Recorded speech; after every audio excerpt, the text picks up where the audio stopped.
Yo les trashers! L'image que l'on a de Pokémon, c'est un monde coloré, rempli de créatures trop mignonnes et gentilles. Elles te font des câlins, combattent avec toi et sont tes meilleurs compagnons de voyage. Mais il existe aussi ces Pokémon qui sont bien plus terrifiants et torturés que les autres. Des Pokémon qui te hantent, te déchirent, te rendent fou ou dévorent ton âme, mais aussi des Pokémon tristes à en devenir fous. Et d'autres dans lesquels sont enfermées des âmes humaines qui cherchent à sortir de ce corps qui n'est pas le leur. Après une première vidéo à ce sujet déjà vieille de 3 ans, il est temps d'en faire un remaster. On en sait plus sur certains Pokémon et il y en a aussi de nouveaux qui ne sont pas là pour rigoler. Accrochez-vous bien et allons-y.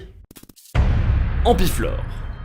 Pokémon de type plante et poison de la première génération, Ampiflore est inspiré du Nepenthes, une plante carnivore en forme d'urne contenant un acide pour digérer ses proies. Rassurez-vous, elle ne mange que des insectes, et même s'il est arrivé de rares fois qu'elle digère de petits rongeurs, elle est inoffensive pour l'homme. Mais pas Ampiflore. Ampiflore mesure 1m70, ce qui équivaut quand même à un François Hollande. Autrement dit, il digère sans problème les Pokémon qui l'attirent grâce à son parfum et à sa queue qui imite celle d'un animal pour servir d'appât. Mais il digère aussi autre chose, des gens. On l'a vu croquer James dans le dessin animé, et dans le Pokédex, on peut lire cela. On dit qu'il vit en colonie dans la jungle, mais personne n'en est jamais revenu vivant pour le confirmer. De quoi bien vous dissuader de vous aventurer trop loin dans les bois. Scarabrut. Un Pokémon insecte de la première génération. Bon, déjà physiquement, on est ok, il a l'air peu sympathique. Un scarabée de 1m50, des cornes avec des pics, une bouche avec des pics. En gros, il t'empale et te dévore, le bon gars quoi. Faites attention à ce qu'il ne méga évolue pas quand même, parce qu'il se retrouverait avec des ailes. Toi, tu as peur d'une pauvre guêpe, mais imagine si une bestiole pareille se trouvait dans ta tente. Allez, bonne nuit. Mimikyu. Petit nouveau spectre fait de la dernière génération, Mimikyu est un Pokémon caché sous un tissu en permanence. Et comme il supporte difficilement la lumière, il reste terré dans des endroits sombres. Il est dit dans le Pokédex de Pokémon Soleil et Lune, sa véritable apparence est inconnue. Les chercheurs qui ont vu sous son déguisement sont littéralement morts de peur. Oui, simplement le voir peut vous tuer sur le coup. Ce qui est vraiment malsain, c'est que ce Pokémon n'a besoin que d'une chose, de l'attention de la part des humains. Tout le monde a peur de lui, alors il a eu l'idée de se déguiser en un Pokémon trop mignon qui a beaucoup de succès, Pikachu, au point de recréer son visage sur son tissu, et d'en imiter le cri. Ce que cherche Mimikyu, c'est sortir de la solitude qui pèse sur lui. Mais l'humain est cruel, et il reste seul dans ce supermarché abandonné, en attente d'un peu d'affection et de compagnie. Kadabra. Pokémon Psy de la première génération, vous vous êtes toujours dit « Oui bon bah c'est un Pokémon qui fait la télépathie, ok pas de soucis ». Eh bien détrompez-vous car ce qu'en dit le Pokédex est assez déroutant. Lorsqu'un Kadabra se retrouve à proximité d'un écran, une télé par exemple, une ombre sinistre dont la vision porte malheur traverse l'image. Bon, jusque-là ça va, mais on peut aussi y lire ceci. Certains pensent que lorsqu'un enfant humain télépathe perd le contrôle de ses pouvoirs psychiques, il devient un Kadabra. On dit que Kadabra était jadis un garçon. Ses pouvoirs psychiques l'auraient fait se transformer alors qu'il participait à des expériences extrasensorielles. Donc oui, vous vous battez avec un enfant, prisonnier d'un corps de Pokémon, et c'est peut-être lui que l'on peut voir lorsque le Pokémon s'approche d'un écran. Alors, vous voulez toujours l'avoir dans votre équipe? Mélancolux. LOL, c'est juste une lampe. Oui, entre autres, ce Pokémon de la 5ème génération de type Feu Spectre, c'est une lampe avec une petite flamme au milieu. Mais savez-vous seulement comment il préserve la flamme qui brille en son sein? Eh bien, il erre dans les hôpitaux, se rend dans la chambre des malades sur leur lit de mort, et il aspire leur âme quand il passe l'arme à gauche. Une lampe que tu ne peux donc pas acheter à Ikea si tu veux mon avis. Cacturne. Pokémon de type plante et ténèbres de la 3ème génération, son type et aussi son physique ne présagent rien de bon, et pour cause. Lorsqu'un voyageur traverse le désert au milieu de la nuit, les Cacturnes le suivent en groupe. Ces Pokémon attendent le bon moment, quand le voyageur est fatigué et qu'il n'est plus capable de bouger. En gros, ils vous pourchassent et vous défoncent en groupe quand vous êtes crevé, c'est tout. Ectoplasma.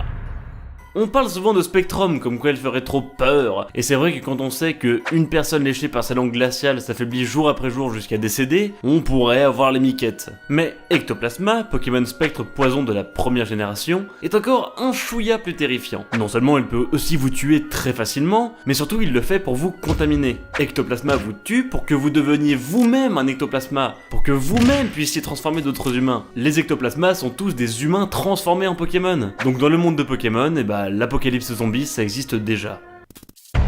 Bakabou.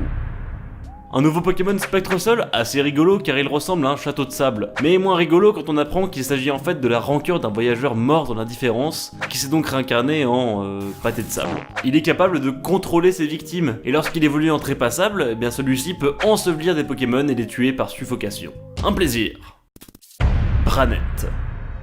Pokémon Spectre de la 3ème génération, Branette est un Pokémon qui est, comme Mimikyu, triste mais aussi empli de haine. On dit qu'un très violent sentiment de haine a transformé une poupée de chiffon en Branette. On dit aussi que c'est une poupée mue par la tristesse qui la ronge depuis qu'on l'a délaissée. Elle recherche son propriétaire. Bref, une poupée bien terrifiante qui en plus peut se planter des aiguilles dans le corps pour lancer des malédictions. Terraclope.